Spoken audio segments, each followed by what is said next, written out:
Then, let's ask stand up for a prayer. Please stand up. Formally, please say the prayer. Let's bow down our heads and put our presence in the Lord. Oh, Father, this time I want to pray to you. Lord, thank you and let us be Amen. Great love. Okay, please sit down.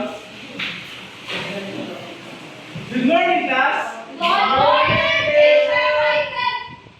But before we start, let us introduce ourselves as we are your teacher for today's lesson. So I am your teacher Michael, the name of teachers. I am Teacher Jeffrey. I am Teacher Mabel. I am teacher Jay. And I am Teacher Christine. I am Teacher Teksha. And we are your teachers for today's lesson. But first, before we continue to our formal discussion, let's have first our attendance. So let's ask a question about our secretary. Secretary, is there any absence in today's lesson? None, Teacher. Very good. Let's give a hand to ourselves. Okay. Okay, class. But don't forget that every lesson that we do every day, we have our classroom rules. Class, I want you to all listen because you should carefully follow what is in the classroom rules. First, we have be respectful. Second, listen carefully. Raise your hand to answer. And be cooperative. But before I go far for discussion, let me tell you about this two chart in our board. We have here the behavioral chart and the scoreboard. Now, I think that you already know what is behavioral chart, right? Yes, Teacher. Okay, so let me tell you what is a behavioral chart is. So, is to tally, you are carefully follow the classroom rules or not. No? In the behavioral chart, as long as you follow the classroom rules, you will receive a very good ribbon. But there's more. If you get a lot of very good ribbon, you will receive a mystery prizes. But in the scoreboard also, if you cooperate to our activity, you will receive a star, which consists of 5 points. And also, at the end of this lesson, if those the specific group has a lot of stars, they will get specific rewards. And now, before we continue to our proper discussion, let us have a review about what was our last topic yesterday. JB, what is our last topic? About the one meter, the road safety practice. Yes, the road safety practices. So, let me ask you a question about safety practices, road safety practices. Rolling, what are safety practices? Ewan ko siya kung ano Pilipiniano. We should always follow the safety protocols when crossing the road, such as crossing through pedestrian lane and looking at the lights in the truck. Yes, very good. I think that you already know what was the last topic, and I think that you already gained knowledge about those. So, as we continue now, let's have a motivation first. Let's have the energizer. Are you ready, class? Yes, Teacher. Please stand up for our energizer.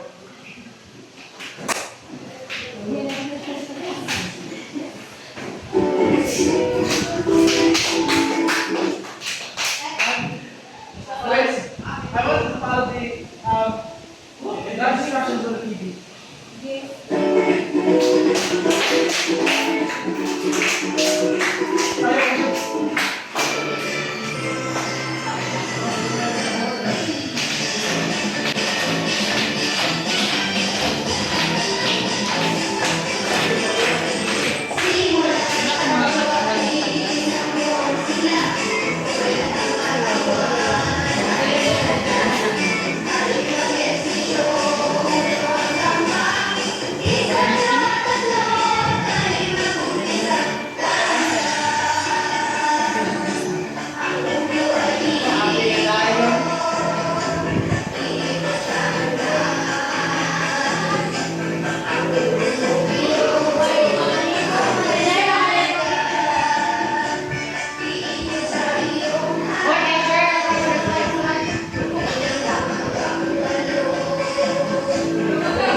morning, class. Now, let's have an activity. So this activity called Ace the Game. So the instruction of this activity. So me and teacher Ria demonstrate activity in the game, and all you have to do is to observe carefully and think about the movements, object and action we do, and after observing, raise your hand and guess the name of the game. So, okay. First game. First game. This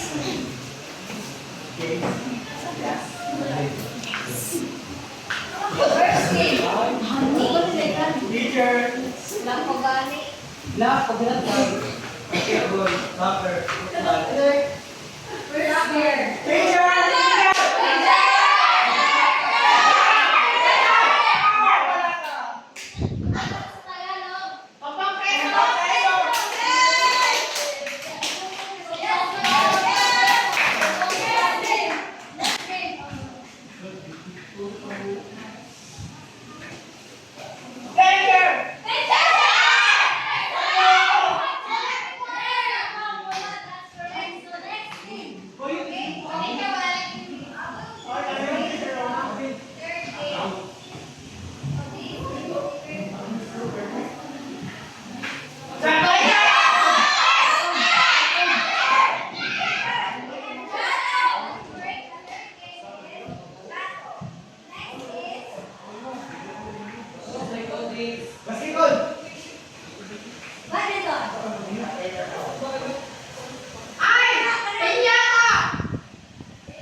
Basketball!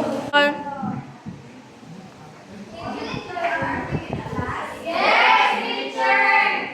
Now, because you did your and guess every game, before we go to analyzing our activities, let us observe the objectives. Class history. Identify the nature or background of each game. Explain the nature and background of each game. Show cooperation, respect, and fair play during group activities and discussions. Okay, thank you. Now I will give the floor to teacher Taylor for the analysis. Okay, so once again, good morning, class. So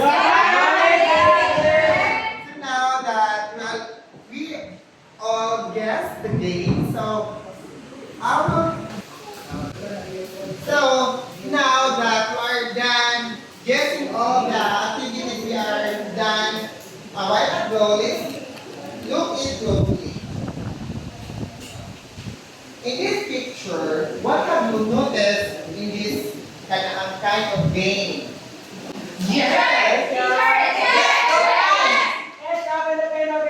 It's a Filipino game?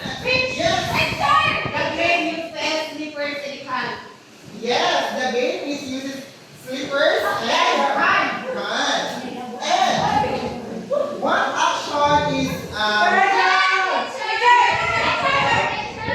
yes, Mr. Throwing the slipper. Okay, throwing the center.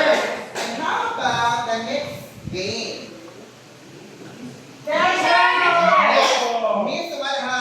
Teacher, yung bola, teacher, tapos iwasan ito sa lalim na anaanakit. Yes. Question, have you already played this game? How do you find the game? What materials did we use in this? How about the picture? Shadow. How many players are required to play this game? One teacher, kailangan tumulong. Okay. And what materials did we use to play this game? And how many sticks? The long one and the short one. Okay. How about the other picture? Okay. Yes, picture of me. Is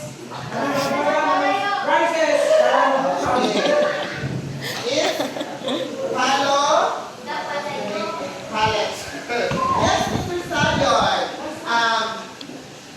What materials are we going to use in playing this game?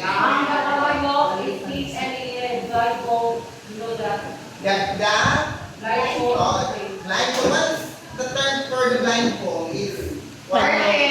Huh? A curtain. Okay.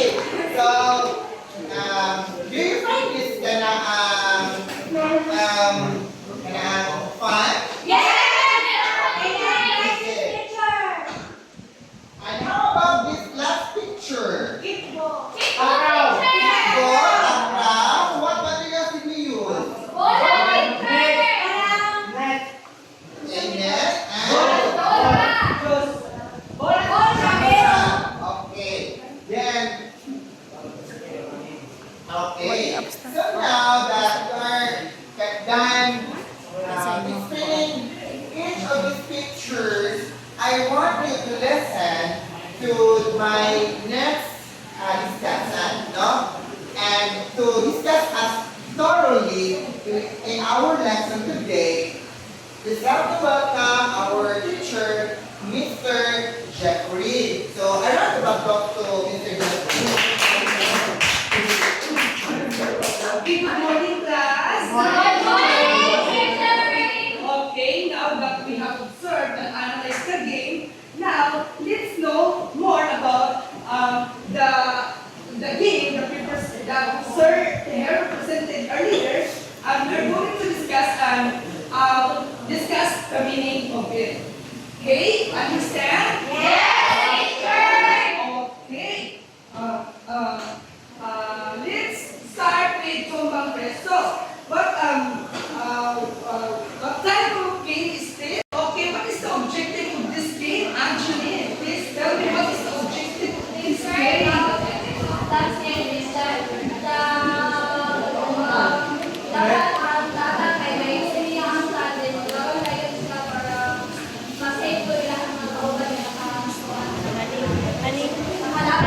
Very good. So now, Moiko, what is the skills that we need to do in Tumbang Preso? Skills. What skills? Accuracy, drawing the sniper to hit the pen. Now, very good.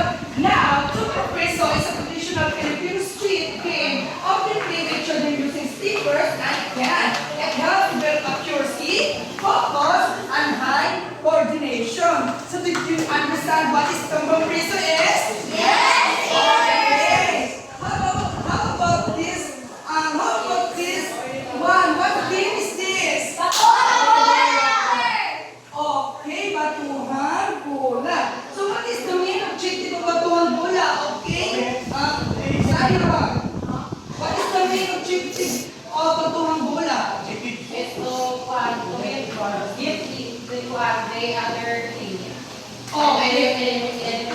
Very good. Now, Ruben, what is the skills are used to batuhan bola? This was we need to have in order to reach anything we must have that throwing skills ability to hit the enemy. Very good. So batuhan bola is a traditional Filipino game where players are aiming to fix objects. So it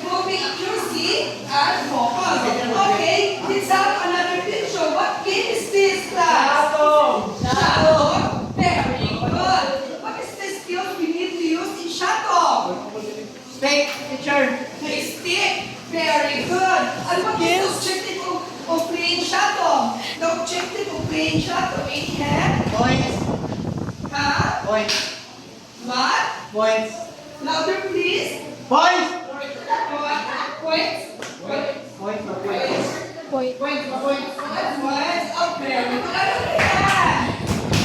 Anak yan. Actually, Okay, so that is dapat pag-hit niya sa katuang gamay na stick, dapat kayo siya para makadagat sa atong mga safe so very good. That is Shannon is a traditional Filipino game that emphasizes timing, strategy, and teamwork. So next is, what game is that? Okay, what is the main objective of Basagang Palayo? Break na palayo. Basagang na Palayo. Okay, to break the plate or palayo in Tagalog. So what skills do we need to do in playing Basagang Palayo? Focus and timing. Focus, hearing, or aiming to hit the palayo. So next is Sipak Takraw. So what skills do we need to play in Sipak Takraw? Speed, agility, jump, flexibility, yes, and also kicking. So it is a traditional Filipino foot game that builds agility, focus, and coordination. So that's what we call Sipak Takraw. So, okay. Okay, now that we have known already the beginning in Filipino traditional game, so let's have activity to be discussed by our next teacher, Miss Katia. Good morning, class. Good morning, teacher! Once again, I am teacher Trisha and together with my co-teacher, teacher Mabel. And now we are going to have a fun activity. So our activity is called Read the Game Expert. I will be dividing you into 3 groups. So the group 1, the group 2, and the group 3.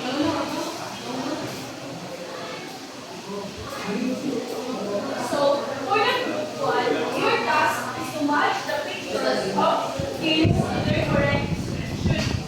Look at the images and identify the name of the game. Each type the target or striking or fielding, and its objective. As you work, think about the clues in the picture, such as the object used or the actions being performed. And the group 2, your task is to choose a Filipino game and prepare a short report to explain it to the class. Your report should include the type of the game, the main objective, the skills used, and why cooperation and peer play are important. And for the last group, your task is to demonstrate the main action used in the game. Show how players throw, kick, strike, or run. You don't need to play the full game. Just demonstrate the game movement of your skill. Do you understand, class? Yes, teacher! Okay, let me start your activity now.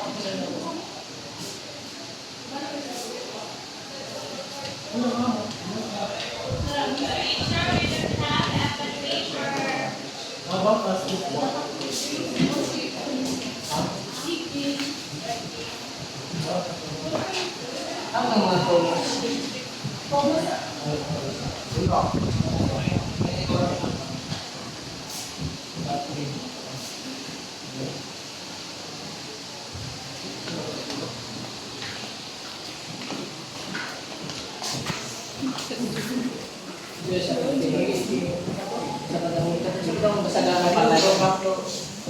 Group 1 instruction. Group 3. Manami teacher.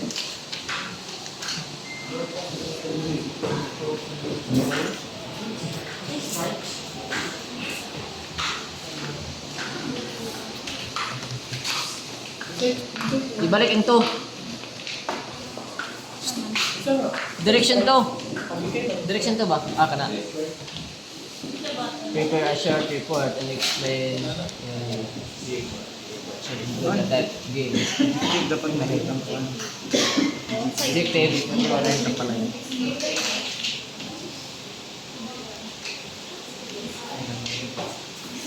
Crash yung wala.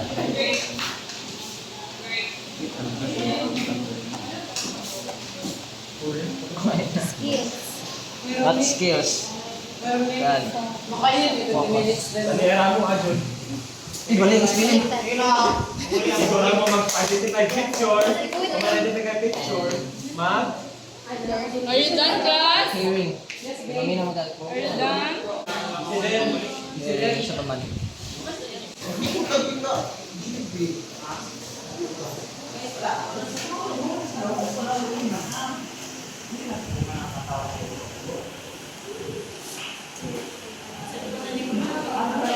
with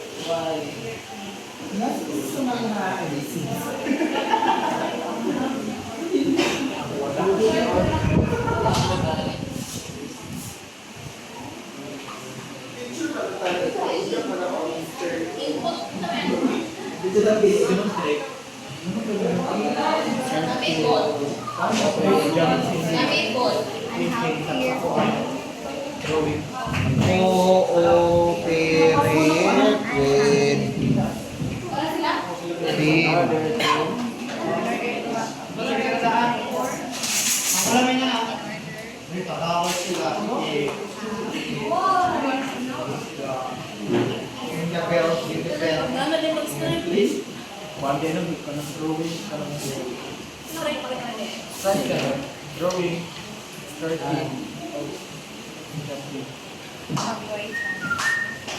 One man, copy rin para akong test ba? Akong test.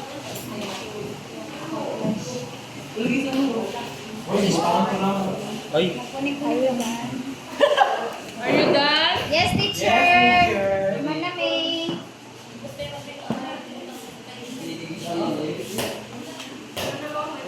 Yes, teacher. Now, since you are done, each group will choose one representative group to present their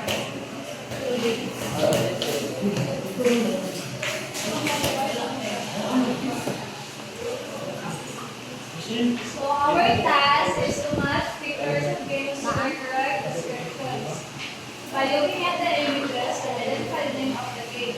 So first, as what can we say, nakailata and ainag, kanang may tira. So this belongs to the tumbang person. The description of tumbang person is that is why we connect na masalita. And the second picture is the batuang bola. Ang iyang description is na belong siya sa third picture. That is why we connect na mo siya kay dili na siya cover sa third question mag-cover sa first picture siya.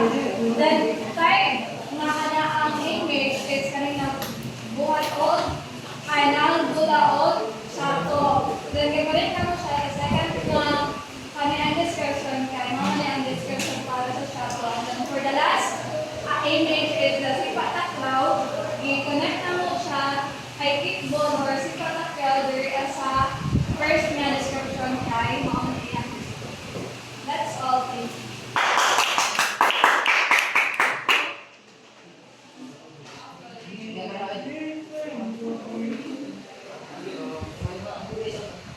The game is Tagang Palayok and our objective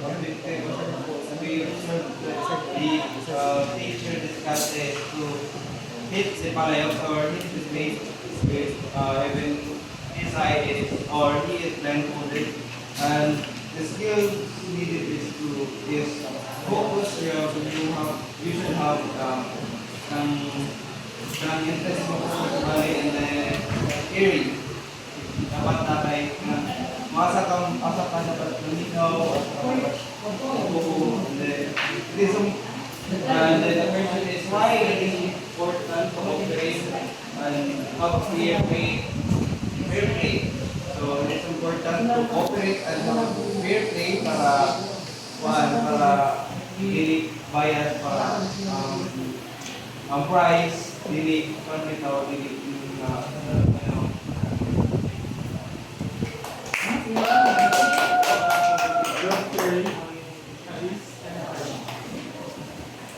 start the group play. Our chosen task is to demonstrate throwing, striking, and jumping movements that involves in the game.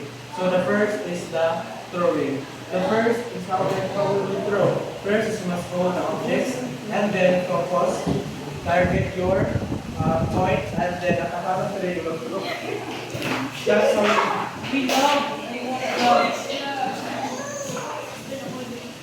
Next is the striking. Position, seconds. First is position yourself to prepare how to strike. First is hold the object. At the count of 3, if you feel like there's someone else, if you feel like you're ready, you can do the strike. That's how we will strike. Next is the jumping. First is we're done.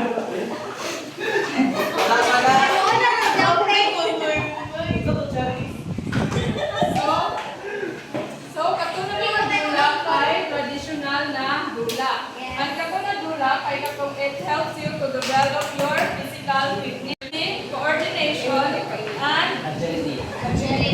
good. Now, the question is, nga nang kailangan natong may bawal ng rules sa mga dula? Para makapagod na mag-play. Sir, kailangan na may balang to ang rules sa kanyang gulat or kayo lang sa Very good. So, kailangan natong may bawal ang rules sa mga dula para di-record ang fair sa uban o kabalot ka sa mga rules sa dula.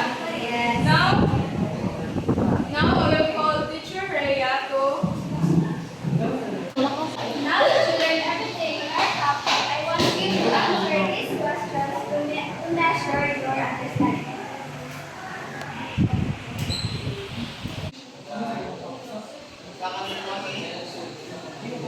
For your assignment, choose one Filipino game that is necessary and between half and three and try to describing each of them.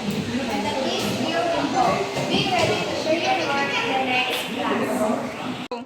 Now we total all your scores.